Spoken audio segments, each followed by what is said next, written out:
Bop,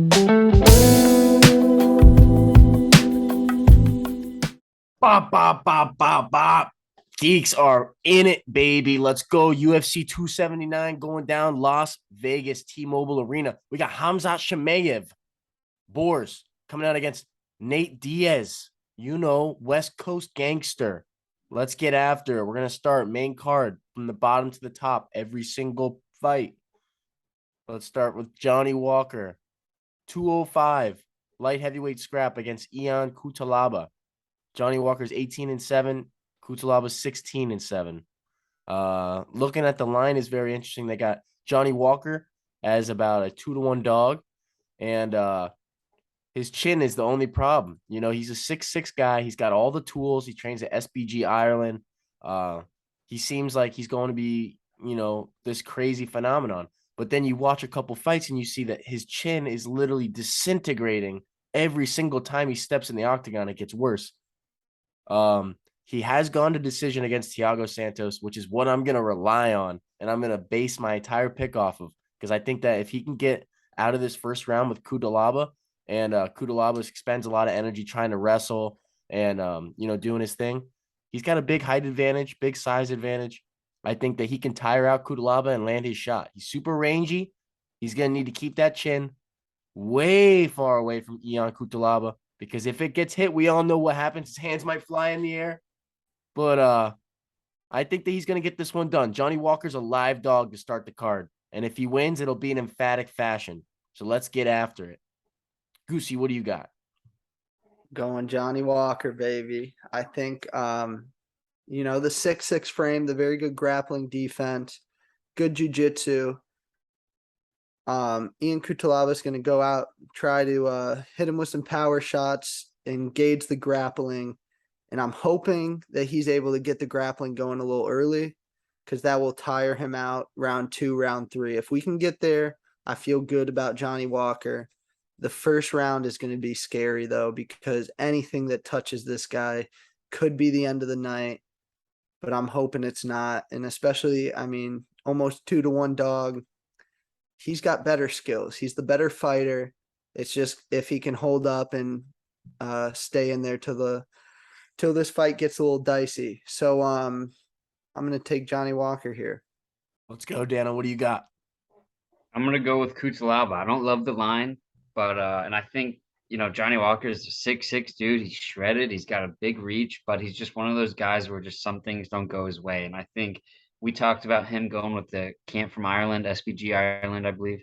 They just don't train him to what he is. Like he's a wild man and he's crazy, and they've kind of got him as a just like a slow down pace, just like more technical. When I think he's more like a Kuchlaba who's wild. Him versus Santos, you said they went to decision. They were kind of a boring fight where he wasn't taking too much damage, wasn't throwing out too much. And I think Kuchlaba is going to give him a lot of takedowns. I see he's got almost 5 takedowns per fight. And I could see a front kick or knee coming in from Johnny Walker because he is super athletic. He'll throw crazy stuff. But what I do see happening is takedown, takedown, fake takedown, overhand. Good night. Johnny Walker's done. Gets him on the hezzy overhand sleep job. Wouldn't be out of this world at all. Fishman, what do you got? Yeah, this one, I'm probably just gonna go with a Johnny Walker decision and just try to make a little play off that. But yeah, I mean, dog at a decision, so just fuck around and see what happens. Yeah, this one's gonna be tough, man. Not too much on that one, but we're riding Johnny Walk piece. Interesting. Dog value, boys. We're moving to the next one. That's super interesting. Yeah, not a lock there with Johnny Walker, though. Not a lock. Never thought we'd be saying that. But here we go. We have got a female boot, 135. Irene Aldana, 13-6, versus Macy Chasson, 8-2. Irene Aldana's good, man. She got clean hands. She gets knockouts, which is definitely something that you don't see a lot for girls. Macy Chasson, interesting game. A lot of weird movement, dynamic striking in and out. She can grapple pretty well. I like her at underdog value. I was looking at this line a little bit earlier. This fight's going to be very competitive if you ask me, because I don't think that Macy Cheson's striking is going to be, too much behind Irene Aldana. I think a lot of people are going into this thinking Irene Aldana is going to have the clear striking advantage. I think Macy's going to make it a lot more competitive than people think. And I think that her line is valuable in a fight where I think we all know that this could be 50-50 coming down to the scorecards in any case. I don't think it really goes to the ground, but if it does, I do like Macy's scramble ability. So I like this value. Give me that Macy Chiasson plus 146 on this one. What do you got, Goosey? I'm gonna pick Irene Aldana here. I think she does have a little bit better striking, and I think the grappling defense will hold up, maybe to the point that she'll be able to get a little bit of her own grappling going. I think she's probably going to have a little bit of a strength advantage in there. And yeah, I was gonna pick Macy Chiasson because I do see that she's getting better. She has good skills and a good frame for this division, but Irene Aldana's win over Yana Kunitskaya was very dominant, and I think if she's able to stop a grappler like that and get her own wrestling and ground and pound going, I think she'll be able to do the same on Macy Chiasson here. So Irene Aldana is going to be my pick. Let's go, Fishman. What do you got? Yeah, I'm riding with Irene as well. Yeah, I just think she's a little bit more of a threat in both categories. But yeah, she's in her last four, she's 3-1 with the only L being to Holly Holm. And Macy's also 3-1 in her last four with her only L coming to Raquel by a guillotine. So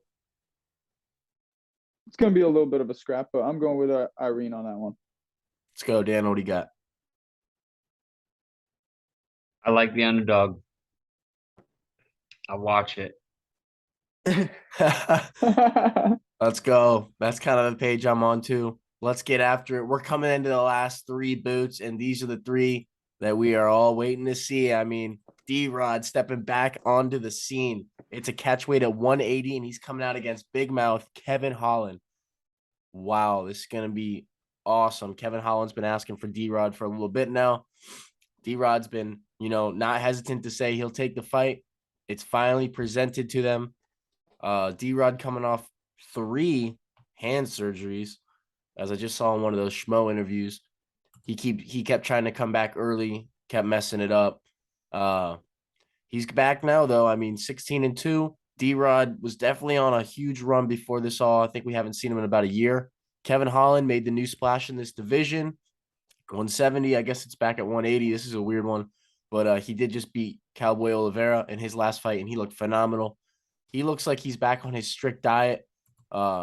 He's very, focused on his game right now. I think Kevin Holland's going to win this fight. D-Rod, just a little bit too long of a layoff. When it comes down to the striking, I think Holland's going to have, a little bit of length. And I think that he's going to be able to hit him with some cleaner shots, have the better movement. And Holland might be able to, mix it up because he's been doing a lot of jiu-jitsu and wrestling, all that kind of stuff. So I just see Kevin Holland as being the more, active fighter and coming into this just edging out these rounds. It's only a 3-round fight. I think the first round's going to be Kevin Holland. Second round would be close. D-Rod might come on a little bit at the end, but I'm just not trusting his hand coming back off this injury. I don't know. I think it's a little bit too quick with his hands and stuff. It just doesn't feel right for D-Rod in this spot. What do you got, Goosey? I'm gonna take the dog, Daniel Rodriguez, in this one. There are definitely some questions around him. I know he's had the hand surgeries, but I'm seeing him on social media. He's looking like he's training good. I see him running up hills in California. And yeah, you look at it. I think Kevin Holland's main chance here is to knock him out because D-Rod has a strikes landed per minute of 8.06, and combined with his getting hit with 5.3, he has one of the best striking differentials in the UFC, and he has the highest output in the UFC at that 8.06 per minute. So he's going to be bringing the volume. I think he will have an edge in the grappling, I know Holland's been getting better there, but Daniel Rodriguez, I mean, he trains at 10th Planet Jiu-Jitsu. He's got all that great grappling, great coaches. And I mean, this guy, he really has never lost. If you look at it, his 2 losses are one by split and one by a weird decision to Nicholas Dalby in a fight I was pretty certain that he won. So I mean, he could be 18-0 right now, never lost. So I'm gonna give D-Rod a shot at the underdog here. Valuable pick. And one thing I did forget though is that in this year that he's been off, he did have a baby. So I do think that, he's a little distracted. Dano, what do you got? I love the D-Rod underdog pick, but just who I think is going to win this fight, I think it's going to be Kevin Holland. He's got the height advantage. He's got the reach advantage. He's got the momentum.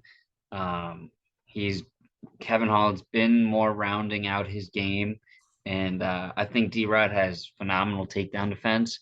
And then, like Goose said, he's got some hands on him, so it's going to be a scrap. But I think Holland's just going to be. I think it's just his time, right? Because D-Rod's 35 years old. It's kind of now or never for him. So this would be a huge win for him. But Kevin Holland's 29. He's not even 30 yet. He's still growing, still getting better each and every fight. So I'm going to go with Kevin Holland. Fishman, what do you got?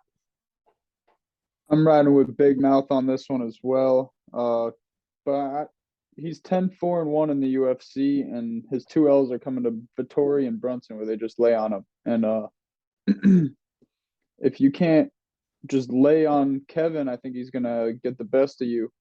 D-Rod is a tough fight for him. I have to admit it.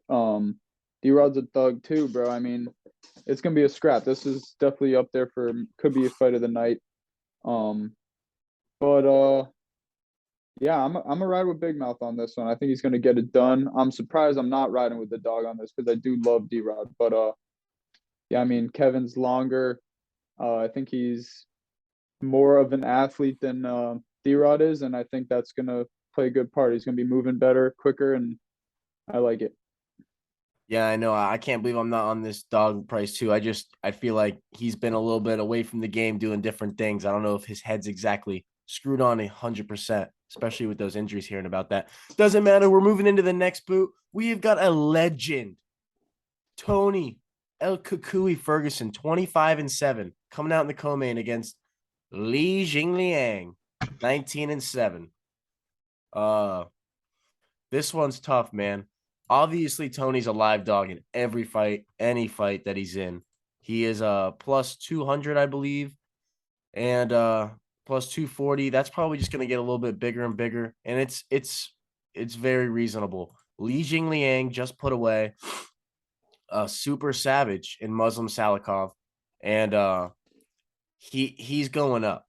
Li Jingliang is a technical striker with bombs in his hands. And Tony Ferguson just got absolutely, flatlined by Michael Chandler 3 months ago.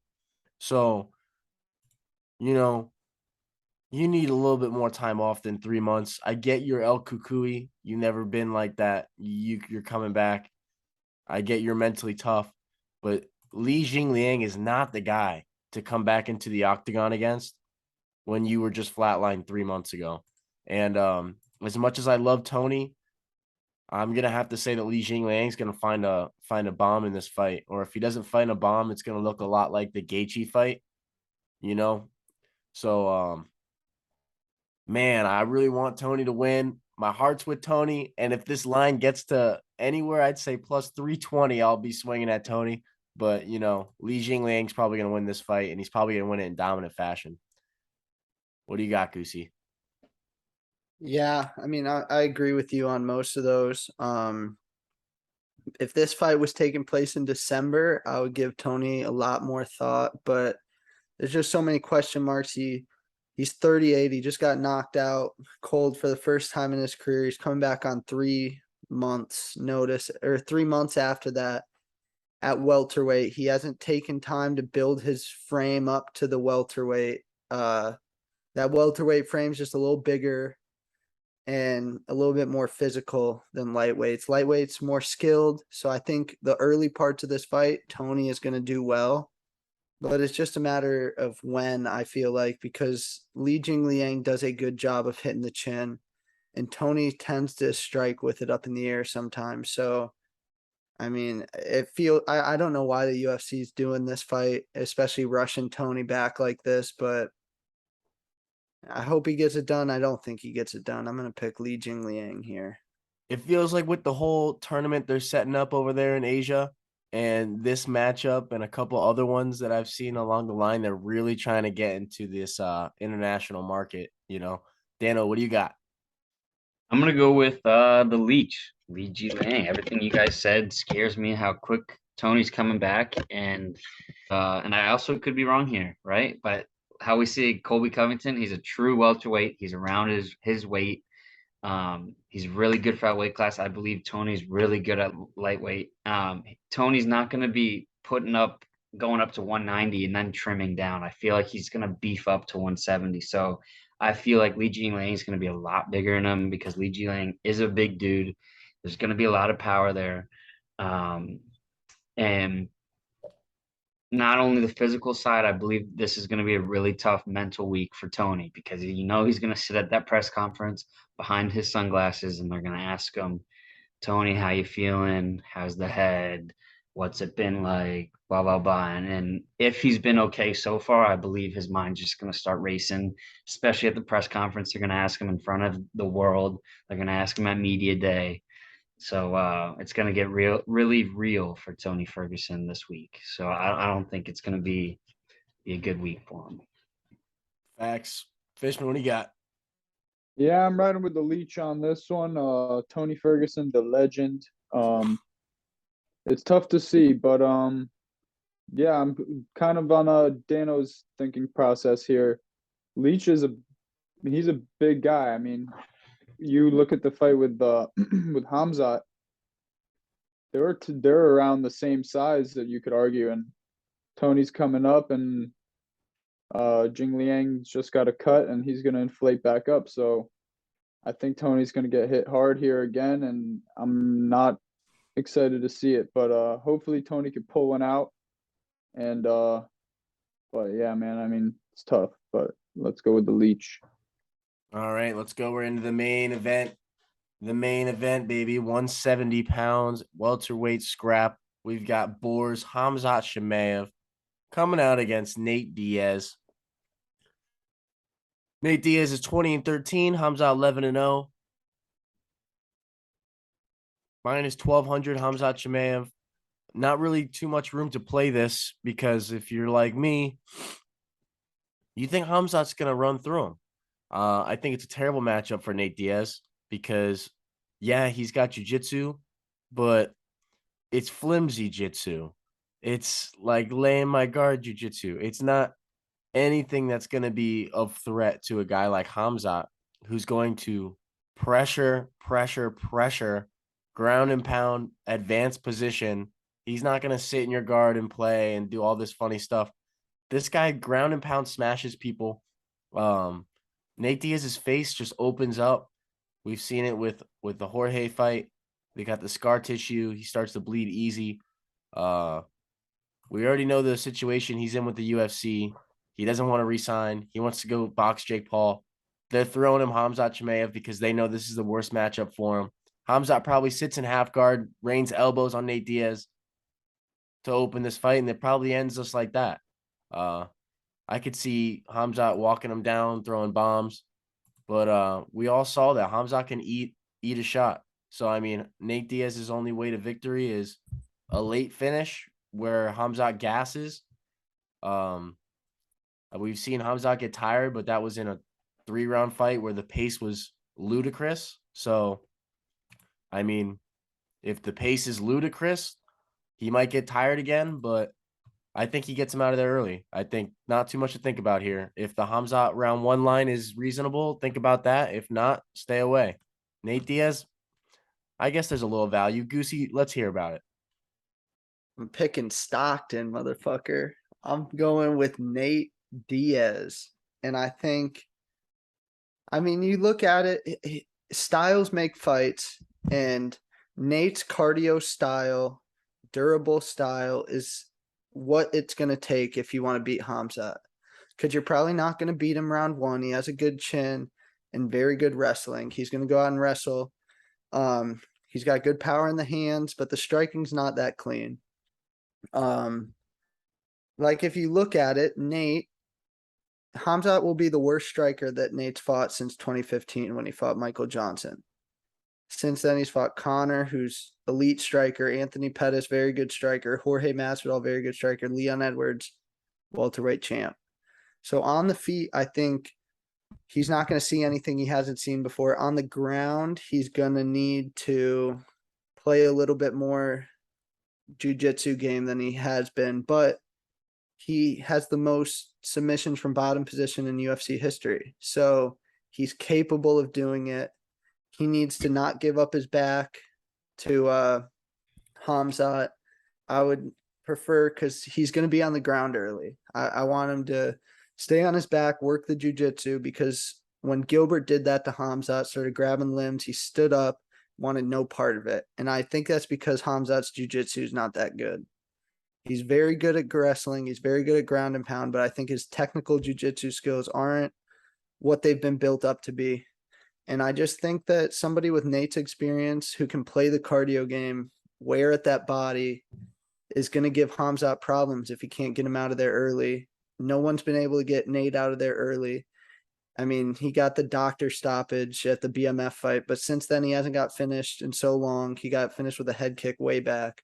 It's going to be hard to finish him. And I think the later this fight goes, Nate Diaz is going to start being in his element. And at plus 700, all we need is something weird to happen. And it's a Nate Diaz fight. Something weird is going to happen, whether it's a Stockton slap. And then I see people saying, oh, well, Hamzat just needs to come out more calculated. Bro, he's not coming out more calculated. Like, you put him at the headline of a pay-per-view, the fans going crazy, Nate Diaz flexing on the other side. He's going to see red and go for it and try and get that early finish again. And if he can't get the early finish again, to quote Nate Diaz, you better hope he gets that knockout or it's going to be a fucked up night for him. So I'm picking Nate plus 700, put it in. Let's go. Fishman, what do you got? Yeah, I'm riding with Boars on this one, Hamzat. And yeah, the way I see this happening is just I think the first round, Nate starts to get cut open a little bit. He gets tapped, and then the second round, I think it's going to go down in the second round.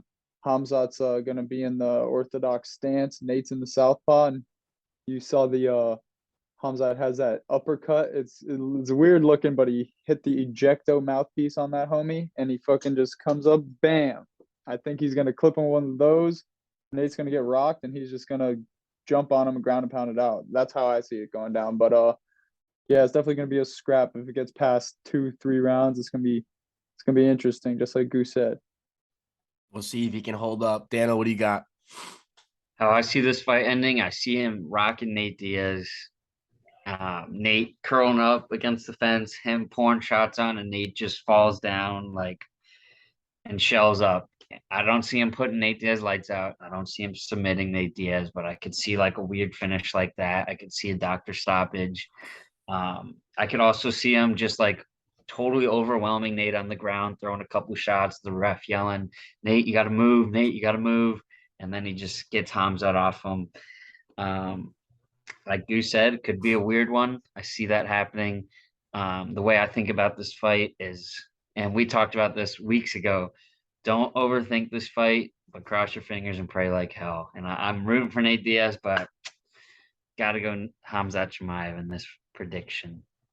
Yeah, since everyone's giving exact predictions, bro, I think that fucking this fight ends in 2 minutes, bro.